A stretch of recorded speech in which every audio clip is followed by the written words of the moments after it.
चिंतन श्री गुरुदेव दत्त श्री स्वामी समर्थ तुम्हा सर्वांचं आपल्या चॅनलमध्ये खूप खूप मनात स्वागत आहे। मी शीतल तुमच्या सगळ्यांचं आपल्या चॅनलमध्ये खूप खूप मनात स्वागत करते आणि आजच्या व्हिडिओला सुरुवात करते। तर आज आहे त्रिपुरारी पौर्णिमा, त्याचबरोबर आज कार्तिक स्वामी पूजन सुद्धा आहे, जे तुम्हाला सगळ्यांना मी कालच्या व्हिडिओमध्ये सांगितले तिथी की आपली जी पौर्णिमा तिथी आहे म्हणजे त्रिपुरारी पौर्णिमा कधी सुरू होणार आहे आणि त्याचबरोबर कार्तिक स्वामी पूजन सुद्धा त्याच वेळी सुरू होणार आहे आणि कार्तिक स्वामी दर्शन सुद्धा आपल्याला त्याच वेळी चालू होणार आहे। ते उद्या सोमवारी दुपारी ज्यावेळेस पौर्णिमा संपते म्हणजेच पौर्णिमा समाप्ती दुपारी 2:46 उद्या समाप्ती आहे पौर्णिमेची। तर तेव्हापर्यंत तुम्हाला कार्तिक स्वामी दर्शन हे भेटू शकतं केंद्रामध्ये किंवा जिथे तुमच्या घराजवळ जर कार्तिक स्वामी मंदिर जर असेल तर तिथे तुम्हाला दर्शनासाठी दरवाजे उघडे असतात। तसं तर वर्षभर स्त्रियांना दर्शन हे वर्ज्य असतं कार्तिक स्वामींचं, पण आज दुपारी 3:54 ज्यावेळेस पौर्णिमा सुरू होईल ते उद्या समाप्तीपर्यंत पौर्णिमेच्या आपल्याला सगळ्यांना सहकुटुंब कार्तिक स्वामींचं दर्शन हे घेता येऊ शकतं। तर आजचा व्हिडिओ जो आहे तो अतिशय महत्त्वाचाच असणार आहे आणि माहिती पण तेवढीच महत्त्वाची आहे, त्यामुळे नक्की व्हिडिओ पूर्ण बघा, मध्ये स्किप न करता। तर आज आहे कार्तिक त्रिपुरारी पौर्णिमा, त्याचबरोबर आज वैकुंठ चतुर्दशी पण आहे आणि काल म्हणजे अशी आशा करते की काल रात्री जे 25 तारखेला म्हणजेच रात्री मध्यरात्री जी आपण सेवा करणार होतो, जी हरिहर भेट होणार होती वैकुंठ चतुर्दशीच्या दिवशी, श्री हरी विष्णू आणि भगवान शंकरांची ती गळा भेट, ती हरिहर भेट सगळ्यांनी जी सांगितलेली सेवा होती कालच्या व्हिडिओमध्ये ती सगळ्यांनी केली असेल अशी आशा करते। मी सुद्धा केली आहे, तुम्ही सगळ्यांनी केली असेल अशी आशा करते आणि ती जो अनमोल अद्भुत क्षण आहे तो सगळ्यांनीच अनुभवलेला असेल। तर आज दुपारी 3:54 आपल्याला त्रिपुरारी पौर्णिमा सुरू होणार आहे। तर त्रिपुरारी पौर्णिमा, या पौर्णिमेला त्रिपुरारी नाव का पडलं हे पण तुम्हाला थोडक्यात सांगते की भगवान शंकरांनी आपण तसं तर प्रत्येक पौर्णिमेला लक्ष्मी देवीची किंवा सत्यनारायण पूजन करत असतो, त्याचबरोबर श्रीहरी विष्णूंची आपण सेवा करत असतो, विष्णू सहस्रनाम असेल, कुंकुमार्चन असेल, या सगळ्या गोष्टी आपण लक्ष्मी प्राप्तीसाठी करत असतो। पण ही जी त्रिपुरारी पौर्णिमा ही अशी आहे, हिचं एक म्हणजे वेगळंच एक ओळख आहे त्रिपुरारी पौर्णिमेची। का? कारण की या दिवशीच भगवान शंकराने त्रिपुरासुराचा वध केला होता, कारण की त्रिपुरासुराने सर्व देवी देवतांना एवढा त्रास दिला होता, त्यांचे सगळं जे म्हणजे त्यांचं जे म्हणजे संपत्ती असेल किंवा इतर गोष्टी असेल तर सगळ्या हडप करण्याचा प्रयत्न केला होता आणि सगळी देवी देवता त्याला म्हणजे कंटाळून गेले होते। अक्षरशः श्रीहरी विष्णू देखील नतमस्तक झाले होते की आता म्हणजे हार मानली होती की आता त्रिपुरासुराचा वध कोण करणार। मग ते भगवान शंकरांकडे गेले, त्यांनी विनवणी केली आणि भगवान शंकरांनी आजच म्हणजे त्रिपुरारी पौर्णिमेच्या दिवशीच कार्तिक महिन्याच्या त्रिपुरारी पौर्णिमेला त्रिपुरासुराचा वध केला होता आणि सगळ्या देवी देवतांनी दीपोत्सव साजरा केला होता, पूर्ण उत्सव साजरा केला होता देवी देवतांनी की भगवान शंकरांनी त्रिपुरासुराचा वध केला म्हणून। आणि त्याचमुळे ह्या पौर्णिमेला कार्तिक शुद्ध पौर्णिमेला जी पौर्णिमा येते तिला त्रिपुरारी पौर्णिमा म्हणून ओळखलं जातं, त्याचबरोबर देव दिवाळी म्हणून पण ओळखलं जातं आणि याच दिवशी म्हणजे तुलसी विवाहाची सांगता देखील होत असते। तर अशा प्रकारे ह्या त्रिपुरारी पौर्णिमेचं तुम्हाला थोडक्यात महत्त्व कळालं असेल की ह्या पौर्णिमेला त्रिपुरारी पौर्णिमा का म्हणतात।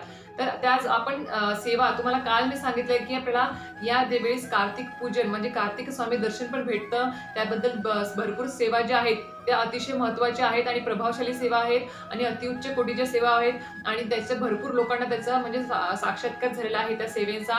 कार्तिक स्वामी दर्शनामुळे वर्षभर आपल्या घरामध्ये अखंड लक्ष्मी आणते आणि ज्या तोडगे पण सांगितले आहेत ते पण तोडगे नक्की आज करा आवर्जून संध्याकाळी आणि सगळ्यांनी आपल्या जवळच्या केंद्रात जाऊन कार्तिक स्वामी दर्शनाचं सहपरिवार जाऊन दर्शन घ्या, चुकवू नका। ही संधी वर्षातून फक्त एकदाच ही संधी मिळणार असते। त्याचबरोबर आपल्याला आज अजून एक सेवा करायची आहे, ती म्हणजे भगवान शंकरांसाठी, कारण की आजच्या पौर्णिमेचं जे जास्त महत्त्व आहे ते भगवान शंकरांसाठीच आहे, त्यांच्या सेवेसाठीच आहे। कारण की आज आपल्या त्रिपुरारी पौर्णिमेला सगळ्यांनी ऐकलं असेल की त्रिपुरारी पौर्णिमेला त्रिपुर वात ती जाळली जाते। त्रिपुर वात म्हणजे काय? 750 वातींचा एक बंडल असतं, असा पंच असतो कापसाच्या वातीचा। हे तुम्हाला कुठल्याही धार्मिक दुकानामध्ये भेटून जाईल, आता सध्या तर भेटतच आहे, तुम्ही आज नक्की घेऊन या। आणि ही त्रिपुरी जी वात आहे 750 वातींचा एक बंडल असतो, कोणी कोणी घरी देखील बनवतं हातावरती वळून 750 वाती। आणि ती जी वात आहे ती तुम्हाला काय करायची आहे, तर ही वात तुम्हाला कधी जाळायची आहे, हे दीपदान कधी करायचं आहे तुम्हाला ते संपूर्ण माहिती याच्या व्हिडिओमध्ये भेटणार आहे। त्याचबरोबर सत्यनारायण कधी करायचं त्याबद्दल पण माहिती सांगणार आहे। तर दर महिन्याला ज्या कुलस्त्री किंवा घरातल्या प्रत्येक सेविकेरी ताई दादा हे सत्यनारायण पूजन करत असतात, तर या महिन्यामध्ये म्हणजेच आज संध्याकाळी तुम्हाला कार्तिक पौर्णिमा सुरू होणार आहे 3:54 नंतर. तर तुम्हाला ह्या त्रिपुरारी पौर्णिमा सत्यनारायण पूजन हे संध्याकाळी प्रदोष काळातच करायचं आहे.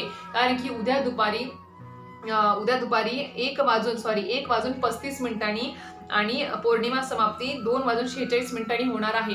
त्याच्यामुळे तुम्हाला सत्यनारायण पूजन हे प्रदोष काळात आज संध्याकाळीच करायचं आहे. आणि ही त्रिपुरी वात जी आहे 750 वातींचा एक बंच आहे, ती वात तुम्हाला आज संध्याकाळी जाळायची आहे. कारण की आणि ज्यांना आज शक्य नाही ते उद्या दुपारी 2:46 पर्यंत तुम्ही शंकरांच्या महादेवाच्या मंदिरात जाऊन ही वात जाळू शकता. किंवा नाही जाणं शक्य नाही, जवळ मंदिर, काही अडचणीमुळे तुम्हाला घराच्या बाहेर जाणं शक्य नाही आहे, तर तुम्ही घरात देखील देवघरासमोर बसून ही सेवा करू शकता. तर ही वात कशी जाळायची ती तुम्हाला सांगते. तर ही जी त्रिपुरी वात आहे ही तुम्हाला कुठल्याही धार्मिक दुकानात भेटून जाईल. 30 रुपयाची ही वात आहे. तुम्ही एक घरामध्ये पण जाळू शकता आणि जर शक्य असेल तर तुम्ही जवळच्या केंद्रात जाऊन तिथे पण जाळू शकता. ही वात दीपदान करू शकता किंवा शंकरांच्या मंदिरात जाऊन देखील तुम्ही ही सेवा करू शकता त्रिपुरी वातीची. तर तुम्हाला काय करायचे आहे, वात आणल्यावरती म्हणजे आता तुम्हाला हा व्हिडिओ मी अपलोड करेल दुपारी, त्यावेळेस तुम्हाला संध्याकाळपर्यंत ही वात शुद्ध गाईच्या तुपामध्ये भिजवून ठेवायची आहे. 2 वाती असतील तर दोन्ही वाती तुम्हाला शुद्ध गाईच्या तुपात भिजवून ठेवा. जर शुद्ध गाईचं तूप नसेलच, थोडंच आहे आणि ह्या वातींना भिजवायला भरपूर तूप लागतं, नसेल तर तुमच्या घरात जे काही विटाळाचं हात न लागलेलं तूप असेल शुद्ध, जे आपण घरी तयार करतो ते सुद्धा तूप असेल तरी चालेल. फक्त तेलामध्ये भिजवू नका, शुद्ध गाईच्या तुपामध्ये अतिशय उत्तम होईल. नसेलच तर घरात जे तूप बनवता, ज्याला शिवत किंवा विटाळाचा हात नाही लागलेला असेल, अशा तुपामध्ये ही वात भिजवून ठेवायची आहे संध्याकाळपर्यंत. आणि तुम्हाला संध्याकाळी 5च्या नंतर तुम्ही म्हणजे 6 ज्यावेळेस संध्याकाळ होते प्रदोष काळाच्या नंतर तुम्ही ही वात तुमच्या घरामध्ये जाळायची आहे. एक मोठी डिश घ्यायची आहे, त्याच्यामध्ये मोठी पंती घ्या. त्या पंतीमध्ये तुम्हाला ही शुद्ध काही तुपात भिजवलेली वात जी आहे ती ठेवायची आहे. आणि ती तुम्हाला भिजवलेली वात ठेवल्यावरती घरात सेवा करणार असाल तर देवघरासमोर बसून ही सेवा करा. आणि ती पंतीमध्ये ठेवल्यावर आधी सांगते की मोठी प्लेट घ्या, कारण की एवढी वात जळणार म्हटल्यावरती तो दिवा सुद्धा गरम होईल आणि त्यातून थोडंसं बाहेर पडू शकतं. त्याच्यामुळे मोठी प्लेट घ्यायची आहे, मोठा दिवा घ्यायचा आहे, पूर्ण वात त्याच्यामध्ये बसेल आणि चारही बाजूने ती जळली जाईल अशा प्रकारे ती वात आपल्याला ठेवायची आहे. त्याचबरोबर तुम्हाला हे वात ज्यावेळेस जाळायच्या अगोदर तुम्हाला ह्याला हळद कुंकू व्हायचं आहे, हळद कुंकू लावायचं आहे, प्रार्थना करायची आहे आणि त्याला अग्नी प्रज्वलित करायचा आहे, दिवा पेटवायचा आहे. फक्त ही सेवा जी आहे म्हणजे ही शुद्ध गाईच्या तुपात भिजवलेली वात तुम्ही भगवान शंकरांच्या मंदिरात जाऊन देखील तुम्ही ही वात लावू शकता किंवा केंद्रामध्ये जाऊन पण ही तुम्ही सेवा करू शकता. पण आता ही वात जाळणे म्हणजे त्रिपुरी वात जाळणे एवढीच फक्त सेवा आहे का, तर नाही. याच्यावरती आपल्याला काही सेवा पण करायच्या आहेत. फक्त वात जाळली म्हणजे झालं असं नसतं. तर ही वात जाळताना आपल्याला ही वात जळेपर्यंत संपेपर्यंत आपल्याला काही सेवा करायच्या आहेत. त्या सेवा काय करायच्या त्या मी तुम्हाला आता सांगायला सुरुवात करते.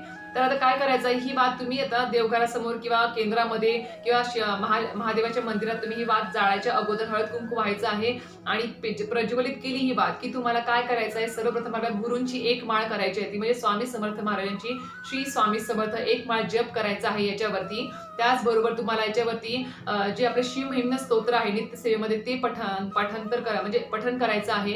त्याचबरोबर तुम्हाला कालभैरवाष्टक स्तोत्र जेवढं जास्त होईल पठण करता येईल, 5 वेळेस 11 वेळेस तेवढ्या वेळेस मी पठण करा कालभैरवाष्टक स्तोत्र. त्याच्याचबरोबर तुम्हाला याच्यावरती रुद्र म्हणता आलं तर तेही अतिशय उत्तम होईल. त्याचबरोबर तुम्हाला शिव कवच जे आहे ते 1 वेळेस म्हणायचं आहे. आणि महामृत्युंजय मंत्र ओम त्र्यंबकम यजामहे सुगंधिं पुष्टिवर्धनम उर्वारुकमेव बंधनान् मृत्युन्मुक्षेमामृतात्, हा जो मंत्र आहे महामृत्युंजय मंत्र, याची 1 माळ जप करायची आहे. आणि ही प्रज्वलित आहे तोपर्यंत विझेपर्यंत. आणि ही सेवा झाल्यानंतर तुम्हाला 1 वेळेस म्हणजे वात जर समजा तुमची अजूनही प्रज्वलित आहे कारण की भरपूर मोठी वात आहे, ह्या सेवा झाल्यावरती वेळ असेल तर तुम्ही शिवलीलामृताचा 11वा अध्याय देखील याच्यावरती पठण करू शकता ह्या दीप प्रज्वलित असताना. त्याच्यामुळे ही संपूर्ण वात जळेपर्यंत तुम्हाला सेवा करायची आहे. 20 ते 25 मिनिटं या वातीला जळायला लागतील. आणि असं म्हणतात ही वात जाळल्यामुळे आपण कुठेही मग महादेवाच्या मंदिरात तुम्ही ही प्रज्वलित करा किंवा जाळा वात किंवा घरामध्ये, तर घरामध्ये जाळताना काय करायचं आहे तर तुम्हाला ही वात प्रज्वलित केल्यानंतर सुरुवातीला सगळ्या घरभर फिरवायची आहे ती वात. आणि मग तिथे देवघरासमोर ठेवून तुम्हाला या सगळ्या सेवा करायच्या आहेत. एक माळ श्री स्वामी समर्थ महाराजांची शिव कवच, तुम्हाला नित्यसेवेमध्ये सगळ्या सेवा भेटून जातील, मंत्र भेटून जातील. आणि नित्यसेवेमध्ये जर पुस्तक नसेल तर तुम्ही युट्यूबला लावून देऊ शकता. फक्त मनोभावे ते स्मरण करा, ते दिवा वात जळेपर्यंत पूर्ण. आणि ही सेवा ही सेवा पूर्ण म्हणजे घरात तुम्ही करणार असाल तर अतिशय उत्तम होईल. म्हणजे तुम्हाला नाहीच बाहेर जाणं शक्य झालं, घराच्या बाहेर जाणं शक्य झालं नाही, तर तुम्ही घरातच ही सेवा करा. आणि ज्यांना शक्य आहे त्यांनी नक्कीच महादेवाच्या मंदिरात जाऊन आणि किंवा नाहीच महादेवाचं मंदिर जवळ तर तुम्ही केंद्रामध्ये जाऊन तरी नक्कीच सेवा करा. आणि ही त्रिपुरी वात जी आहे ती नक्कीच तुम्ही प्रज्वलित करायला विसरू नका. कारण की असं म्हटलं जातं की हा दिवा लावल्यामुळे म्हणजे 750 वातीचा त्रिपुरी वात लावल्यामुळे दिवा प्रज्वलित केल्यामुळे त्याचा जो म्हणजे प्रकाश जो आहे तो शिवलोकात जातो. एवढा मोठा प्रकाश होतो याचा, कारण की 750 वाती आहेत. याचा जो उजेड होतो तो शिवलोकात जातो आणि त्याचा उजेड शिवलोकात गेल्यामुळे महादेव शंकर हे प्रसन्न होतात आणि आपल्या सगळ्यांना आशीर्वाद देतात आणि आपल्याला सगळ्यांना शिवलोकात स्थान मिळतं नंतर, अशी मान्यता आहे. त्याच्यामुळे नक्कीच ही त्रिपुरी वात जी आहे ती पेटवायला विसरू नका. आपल्या घरामध्ये असेल, महादेवाच्या मंदिरामध्ये असेल किंवा केंद्रामध्ये असेल, त्याच्यामुळे नक्कीच ही सेवा करायला विसरू नका. मी स्वतः करणार आहे, तुम्ही देखील करा. आणि ज्या सेवा सांगितल्या त्या सेवा पण करायला विसरू नका. तर अशा प्रकारे तुम्हाला थोडक्यात फक्त त्रिपुरी पौर्णिमेची जी काही माहिती आहे ती मी तुम्हाला सांगते थोडक्यात, की त्रिपुर या दैत्याने ब्रह्मदेवाची आराधना करून त्यास संतुष्ट करून घेतले. मध्यंतरी इतर देवांनी त्यांच्या आराधनेत विघ्न आणण्यासाठी पुष्कळ खटाटोप केला, परंतु व्यर्थ गेला. इतक्यात ब्रह्मदेव वर देण्यास तयार झाले.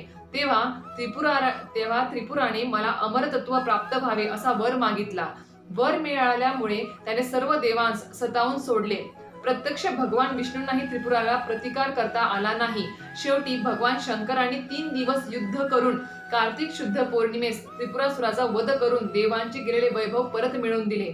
आपले गेलेले वैभव परत मिळाले पाहून सर्व देवास आनंद झाला व त्यांनी भगवान शंकरांचे आभार मानले आणि त्यांची स्तुती म्हणून दीपोत्सव साजरा केला. म्हणून आज सगळ्या महादेवांचे जेवढे मंदिर आहेत, शंकरांचे मंदिर आहेत, ते सगळीकडे आज दीपोत्सव साजरा केला जातो. पूर्ण मंदिरात दिवे प्रज्वलित केले जातात, दीपदान केले जातात. त्याचबरोबर आपल्या अंगणात, घरात, तुळशीजवळ सगळीकडे दिवे लावले जातात. आकाशकंदील सगळीकडे लावले असतात. उजेड प्रकाश भरपूर दीपोत्सव केला जातो आज. त्याच्यामुळे नक्कीच ही सेवा करायला विसरू नका आणि जास्तीत जास्त दिवे प्रज्वलित करायला पण विसरू नका.